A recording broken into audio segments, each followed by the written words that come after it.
Ikatlong kabanata. Ang mga huling araw. Tandaan mo ito, magiging mahirap ang mga huling araw, dahil magiging makasarili ang mga tao, sakim sa salapi, mayabang, mapagmataas, mapang-insulto, masuwayin sa magulang, walang utang na loob, at hindi makadiyos. Ayaw nilang makipagkasundo sa kaaway nila, malupit, walang awa, mapanira sa kapwa, walang pagpipigil sa sarili, at galit sa anumang mabuti. Hindi lang iyan, mga taksil sila, mapusok, mapagmataas, mahilig sa kalayawan sa halip na maibigin sa Diyos. Ipinapakita nilang makadiyos sila, pero hindi naman nakikita ang kapangyarihan nito sa buhay nila. Iwasan mo ang mga taong ganito. May ilan sa kanilang gumagawa ng paraan para makapasok sa mga tahanan at manloko ng mga babaeng mahihina ang loob. Nalulong na sa kasalanan at alipin ang sari-saring pagnanasa.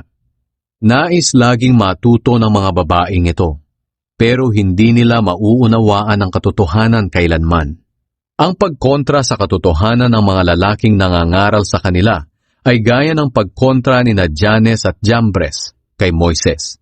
Hindi matino ang pag-iisip nila, at ang sinasabi nilang pananampalataya ay walang kabuluhan, pero hindi rin magpapatuloy ang ginagawa nila, dahil mahahalata ng lahat ang kahangalan nila, gaya ng nangyari kina Janes at Jambres. Mga bilin.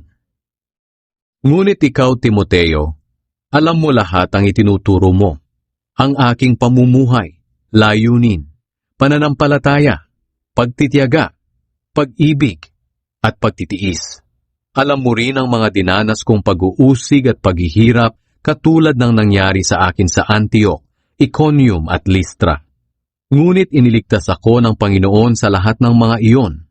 Ang totoo, lahat ng nagnanais mamuhay ng matuwid bilang tagasunod ni Kristo Jesus ay daranas ng pag-uusig.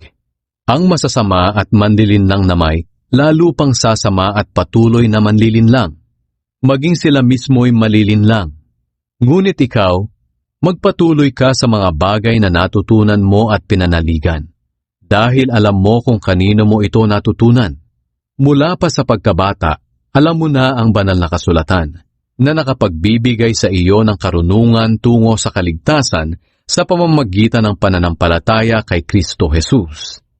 Lahat ng kasulatan ay isinulat sa pamamagitan ng kapangyarihan ng Diyos, at mapapakinabangan sa pagtuturo ng katotohanan, pagsasaway, pagtutuwid, at sa pagsasanay sa matuwid na pamumuhay, para maging handa sa lahat ng mabubuting gawa ang naglilingkod sa Diyos.